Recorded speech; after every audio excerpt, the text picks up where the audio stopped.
हम स्टार्ट करेंगे ज्यामिति के बेसिक से। आपके चैप्टर का नाम है रेखा और कोण। रेखा और कोण। ज्यामिति स्टार्ट कहां से होती है? बिंदु से। और बिंदु की अगर हम बात करें तो आपका पता नहीं, लेकिन मैं इसको भगवान बोलता हूं।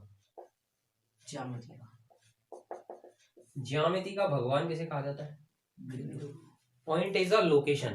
पॉइंट केवल आपको स्थिति बताता है, लेकिन कौन सी स्थिति है जब वहां पहुंच जाएंगे तो वहां कुछ नहीं होगा। क्यों? क्योंकि बिंदु एक ऐसी ज्यामितीय आकृति होती है जो एक्चुअल में होती नहीं है। वास्तव में बिंदु होता ही नहीं है, लेकिन इसके बिना हम किसी भी ज्यामिति की कल्पना नहीं कर सकते। देखो इसकी परिभाषा। बिंदु ऐसी ज्यामितीय आकृति, ऐसी ज्यामितीय आकृति, ऐसी ज्यामितीय आकृति जिसकी कोई माप नहीं होती है, जिसकी कोई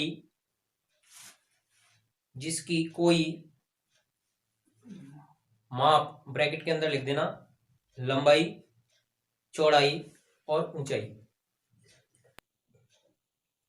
लंबाई, चौड़ाई और ऊंचाई। ऐसी ज्यामितीय आकृति जिसकी कोई माप नहीं होती है बिंदु कहलाता है। ठीक है। अब बिंदु बनाएंगे कैसे? समस्या होगी हमारे सामने, क्योंकि अभी हमने कहा था कि बिंदु तो होता ही नहीं है।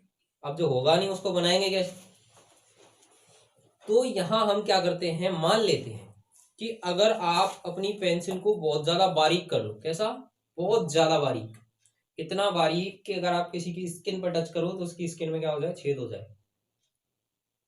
तो उस बारीक पेंसिल से फिर आप किसी प्लेन पेपर पर उसको हल्का सा क्या कराओगे, टच कराओगे।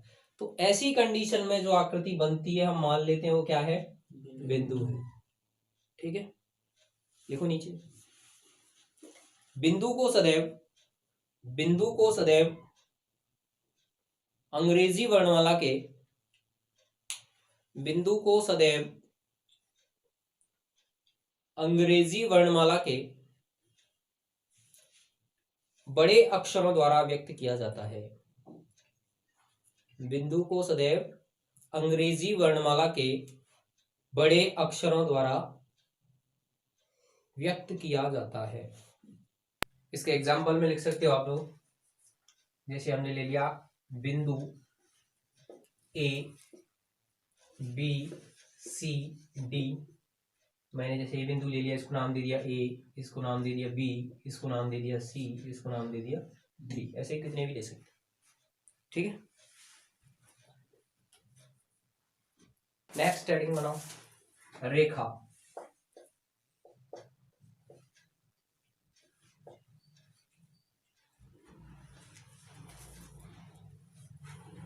देखो, ऐसी लंबाई जिसकी कोई चौड़ाई नहीं होती, ऐसी लंबाई जिसकी कोई चौड़ाई नहीं होती, ऐसी लंबाई जिसकी कोई चौड़ाई नहीं होती रेखा कहलाती है।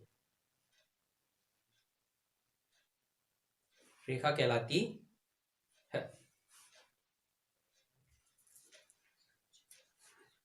इसको हम ऐसे भी देख सकते हैं कि जब अनंत बिंदुओं को, मतलब बहुत सारे बिंदुओं को एक साथ लाकर एक लाइन में व्यवस्थित कर दिया जाए, बहुत सारे बिंदुओं को एक साथ लाकर एक लाइन में क्या कर दें, व्यवस्थित, एक ही सीक्वेंस में इनको रख दिया जाए, ऐसी कंडीशन में जो आकृति बनती है, जो ज्यामिति बनती है, उसको हम क्या कह देते हैं, रेखा कह देते हैं। कैसे? जैसे एक बाल्टी में एक बूंद पानी है तो आप क्या कहोगे, बाल्टी खाली।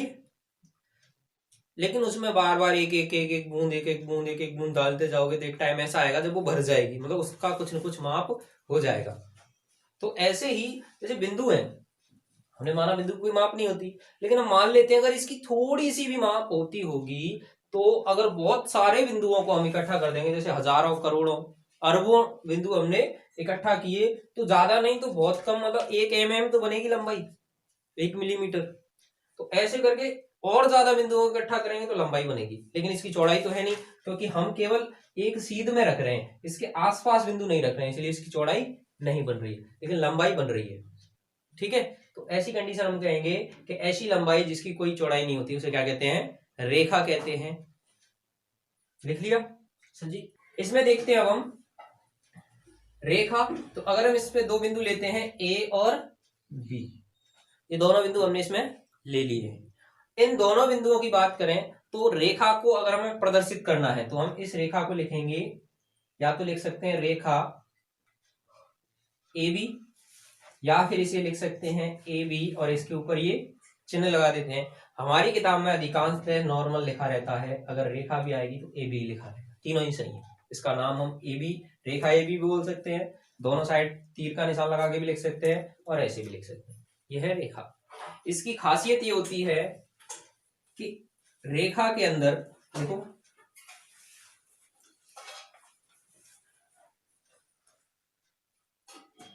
रेखा में प्रारंभिक व अंत्य बिंदु नहीं होता है।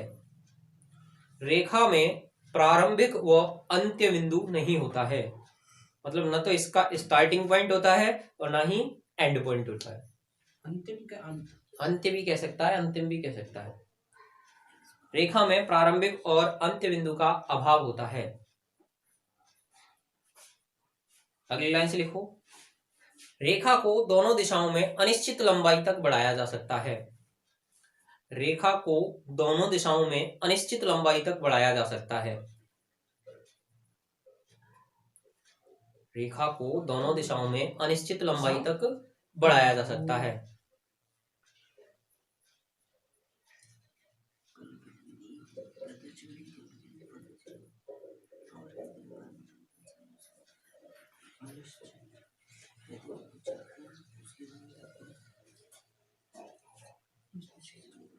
क्वेश्चन आता है 1 नंबर में, किसी रेखा की लंबाई डॉट डॉट डॉट होती है, तो हम निश्चित लिखेंगे या अनिश्चित? अनिश्चित लंबाई लिखेंगे। ठीक है, नेक्स्ट हेडिंग बनाओ, किरण।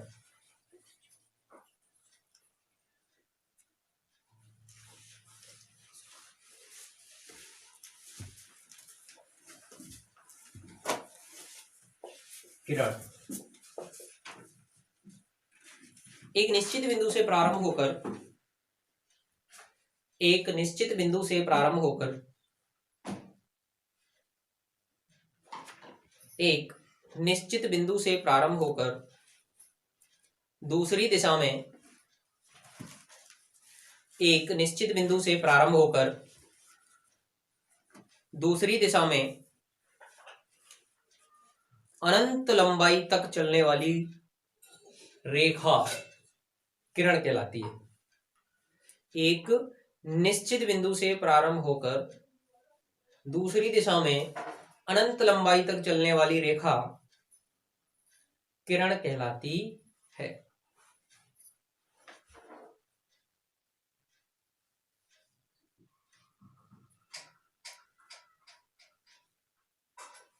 उदाहरण देखो, प्रकाश किरण। प्रकाश किरण, कभी ये सुना है प्रकाश की रेखा आ रही है? क्या कहते हैं? प्रकाश की किरण आ रही है, सूर्य की किरण आ रही है, लेजर किरण कहते हैं। क्यों? क्योंकि हमें पता है सूर्य से आ रही है, प्रकाश स्रोत से आ रही है, लेजर लाइट से आ रही है। लेजर की अगर टॉर्च है तो वहां से आ रही होगी।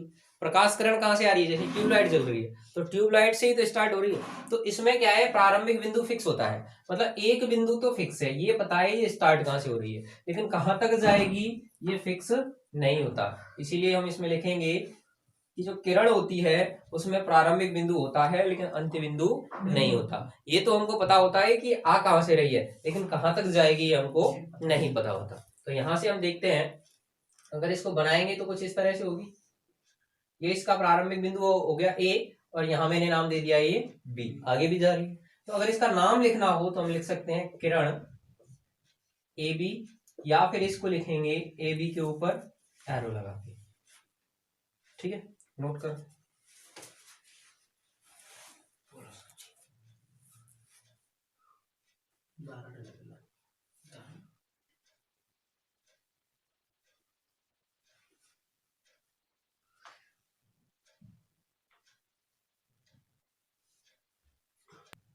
किरण की लंबाई अनिश्चित होती है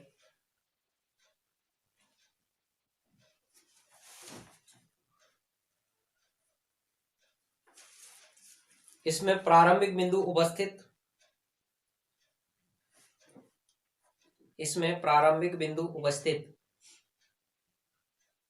तथा अंत्य बिंदु अनुपस्थित होता है। प्रारंभिक बिंदु उपस्थित तथा अंत्य बिंदु अनुपस्थित होता है।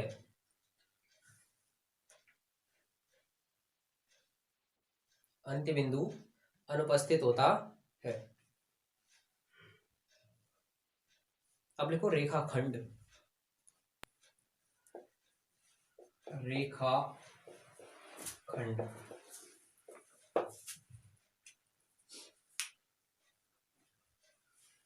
मेन हो गया हमारा, जो मेन था तो हो गया।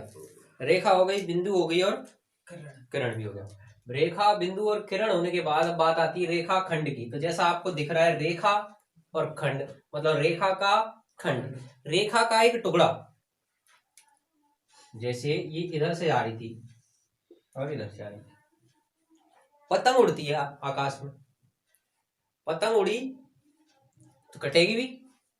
अब पतंग कटने के बाद उड़ाने वाला कहीं और है और काटने वाला कहीं और है, लेकिन वो जो मंजा होता है, उसका जो धागा होता है, जब कटेगी तो कहीं ना कहीं से जाएगा। तो कभी कभी क्या होता है ना, तो हमारे हाथ में पतंग आती है और ना ही मांझे का दूसरा छोर क्या आता है, हमारी छत से होकर जा रहा होता है वो धागा। पतंग का जो धागा है वो कहाँ से जा रहा होता है, हमारी छत से होकर। तो हम क्या करते हैं, दोनों हाथों से उसको पकड़ लेते हैं, इधर से भी और इधर से भी। पहले से एक इधर से खींचेगा, दूसरा इधर से खींचेगा। किसी ने अगर पतंग तोड़ ली तो इधर से हमारे पास आ जाएगा, और उधर से जिसके हाथ में वो सोचा जितना आया उतना अच्छा, उधर से खींचेंगे, जब तक खींचेंगे नहीं तो उसको तोड़ देंगे। तो न तो ये पता था कि वो आ कहां से रहा है, ना ये पता था जा कहां रहा है, लेकिन उसका बीच का एक हिस्सा हमने काट लिया। क्या कर लिया, काट। तो ये जैसे इधर पतंग थी आपकी, ठीक है, और इधर उड़ाने वाला था, आपने इसको यहां से और यहां से कट कर दिया। तो न तो हमें ये पता है इसके पास टोटल लंबाई कितनी थी, ना ये पता इधर कितनी थी, लेकिन हमने इसको इन दोनों जगह से क्या कर दिया है, कट कर दिया है। तो ये जो लंबाई है इसका तो हमको पता है ना, कैसी होगी, ये निश्चित होगी। कैसी होगी, तो यहां बनता है रेखा खंड। रेखा का कटा हुआ ऐसा भाग, अब तक हम बताते आ रहे हैं कि ना तो प्रारंभिक बिंदु होता है और ना ही अंत्य बिंदु होता है, लेकिन हम बताएंगे यहाँ कि रेखा का कटा हुआ ऐसा भाग जिसकी एक निश्चित लंबाई होती है, इसमें प्रारंभिक बिंदु होता है और अंतिम बिंदु भी होता है। नहीं आया समझ में, कोई दिक्कत, उसको क्या कहेंगे हम, रेखाखंड। लिखो रेखाखंड। रेखा का कटा हुआ ऐसा भाग, रेखा का कटा हुआ ऐसा भाग जिसकी एक निश्चित लंबाई होती है रेखाखंड कहलाता है। रेखा का कटा हुआ ऐसा भाग जिसकी एक निश्चित लंबाई होती है रेखाखंड कहलाता है। लंबाई होती है रेखाखंड कहलाता है। इसमें प्रारंभिक व अंतिम बिंदु दोनों ही उपस्थित होते हैं। इसमें प्रारंभिक व अंतिम बिंदु दोनों ही उपस्थित होते हैं। इसमें प्रारंभिक व अंतिम बिंदु दोनों ही उपस्थित होते हैं। दोनों ही उपस्थित होते हैं।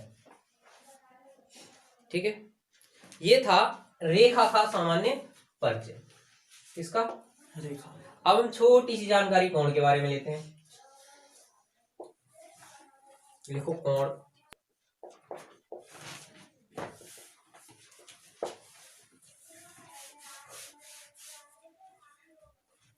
किसकी बात करें? कोण की।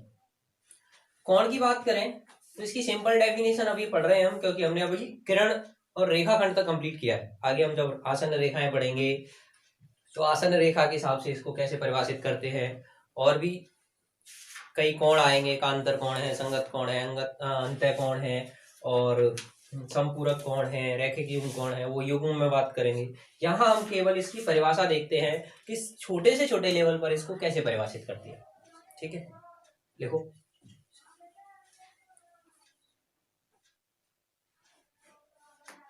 कौन है मलाली, देखो जब दो किरणें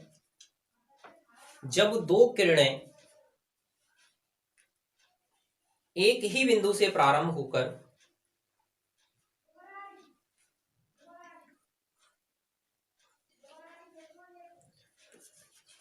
जब दो किरणें एक ही बिंदु से प्रारंभ होती हैं, होकर की जगह होती हैं कर लेना। जब दो किरणें एक ही बिंदु से प्रारंभ होती हैं तो उनके द्वारा बनाई गई ज्यामितीय आकृति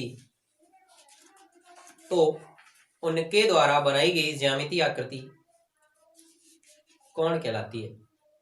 तो उनके द्वारा बनाई गई ज्यामितीय आकृति कौन कहलाती है? तो उनके द्वारा बनाई गई ज्यामितीय आकृति कौन कहलाती है? देखो इधर ये कोई बिंदु है, मैंने नाम दे दिया इसको P। यहां से एक किरण इधर चली गई PQ, दूसरी किरण इधर चली गई PR। तो इसके द्वारा जो आकृति बनाई गई है ये वाली, इसको हम कहेंगे कोण। लेकिन सर ये बाहर भी तो बना रही है, बाहर वाले को भी कोण कह देते हैं। ये आपका Q है, ये R है और ये P है। बाहर भी ये बनने वाला क्या कहलाएगा? कोण कहलाएगा। आगे हम पढ़ेंगे ये न्यून कोण होता है और ये बृहद कोण होता है, 180 से बड़ा।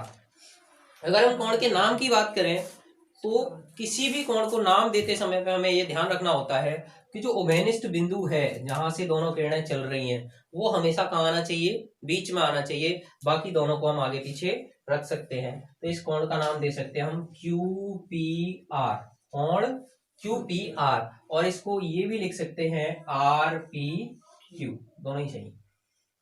ठीक है, कोई दिक्कत? कोण PQR और कोण RPQ। हाँ PQR ऊपर वाले यहाँ से, हाँ ये बिंदु है P, यहां से किरण जा रही है और ये दूसरी किरण जा रही है, तो इसको मैं QPR भी कह सकता हूँ, RPQ भी कह सकता हूँ। नहीं है समझ में? बस ये इसका नामकरण होता है, लिख लो।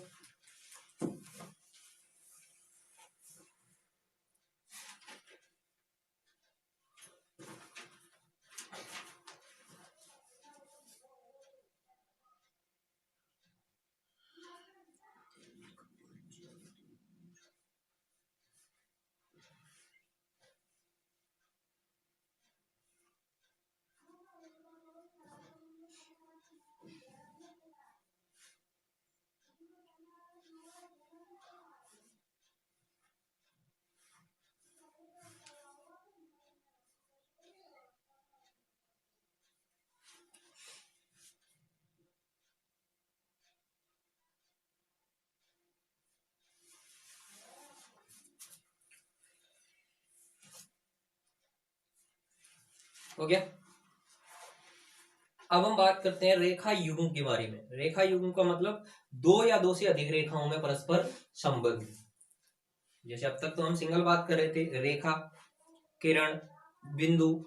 अब रेखा युग्म के बारे में बात करेंगे। जैसे आसन्न रेखाएं क्या होती हैं, तिर्यक रेखा क्या होती है, प्रतिच्छेदी रेखाएं क्या होती हैं, समांतर रेखाएं क्या होती हैं, लंबवत रेखाएं क्या होती हैं, इन सब के बारे में बात करेंगे। तो अगली हेडिंग बनाओगे तुम आसन्न रेखाएं, एडजेसेंट लाइन।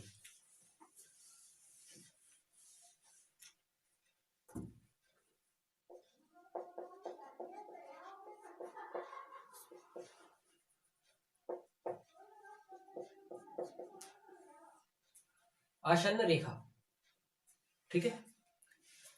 आसन्न लोकल लैंग्वेज में देखें तो आसन, एक ही आसन पे अगर दो रेखाएं विराजमान है तो दोनों आसन्न रेखाएं हो गई। अब एक ही आसन कौन सा, अब यहाँ कोई मखमल का गद्दा तो है नहीं, क्या है, बिंदु। तो दो रेखाएं आसन्न रेखाएं कहलाती हैं, देखो दो रेखाएं आसन्न रेखाएं कहलाती हैं यदि, दो रेखाएं आसन्न रेखाएं कहलाती हैं यदि, दो रेखाएं आसन्न रेखाएं कहलाती हैं यदि उनमें कोई एक बिंदु उभयनिष्ठ हो, यदि उनमें कोई एक बिंदु उभयनिष्ठ हो।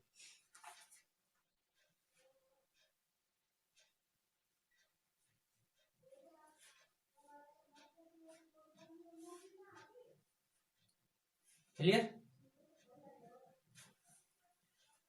देखो इधर, जैसे ये बिंदु है, ये रेखा,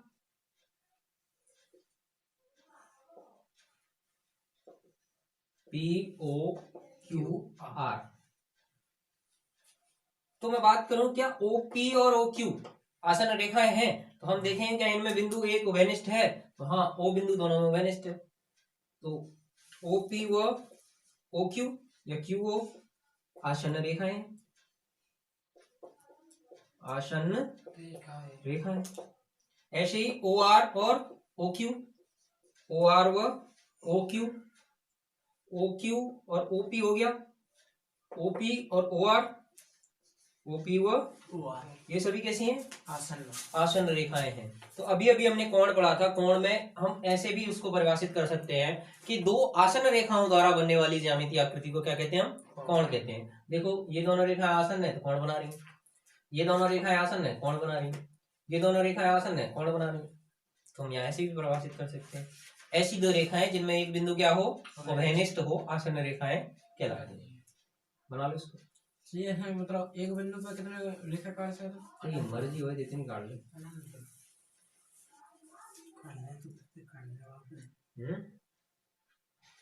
बफर सिस्टम में कितनी गुलाब जामुन खा चुका तुम, ज्यादा 4-5 जितनी तो बस सब्जियां उतनी खा ले, कौन से पैसा देने पड़ रहे हैं। अरे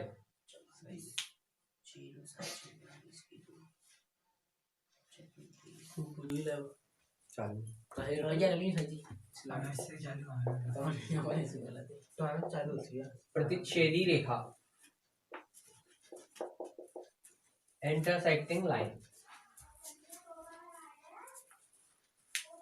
प्रतिच्छेदी रेखा, इंटरसेक्टिंग लाइन। मैं इंग्लिश में याद करता हूँ, तारा ध्यान हो जाता है, कोई दिक्कत ना, याद है, हो गया। लिखो, जब दो रेखाएं या जब दो सरल रेखाएं, जब दो सरल रेखाएं, जब दो सरल रेखाएं एक दूसरे को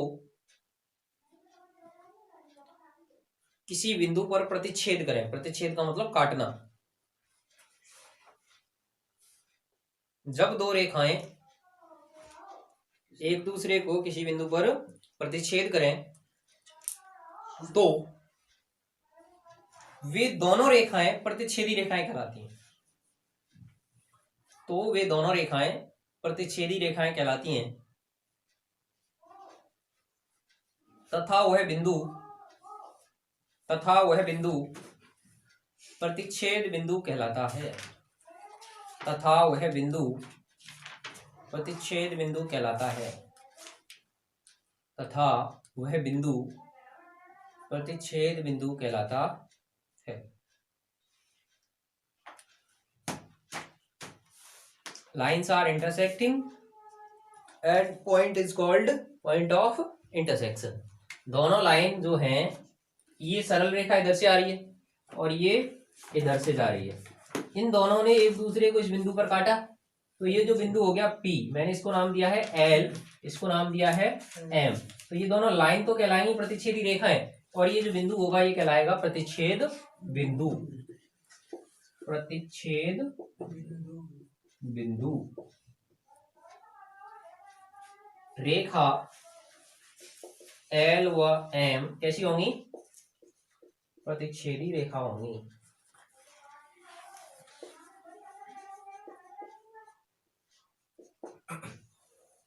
रेखा L और M क्या हो जाएंगी? प्रतिच्छेदी रेखा। और ये बिंदु जो होगा ये कहलाएगा प्रतिच्छेद बिंदु।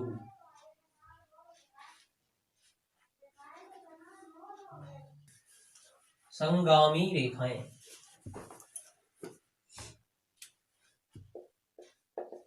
संगामी रेखाएं, कंकरेंट लाइन, 3 या 3 से अधिक रेखाएं। अभी तो 2 थी, अगर 2 से ज्यादा आएंगी तब क्या कहेंगे? तो 3 या 3 से अधिक रेखाएं, 3 या 3 से अधिक रेखाएं जब 3 या 3 से अधिक रेखाएं जब एक दूसरे को 3 या 3 से अधिक रेखाएं जब एक दूसरे को किसी एक ही बिंदु पर प्रतिच्छेद करें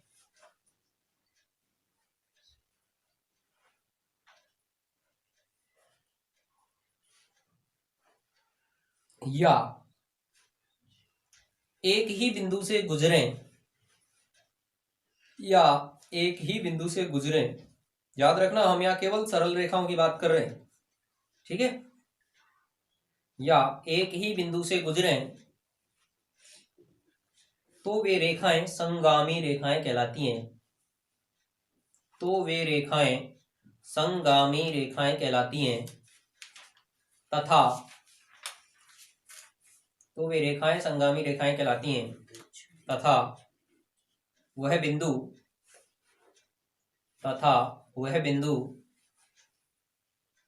संगमन बिंदु कहलाता है।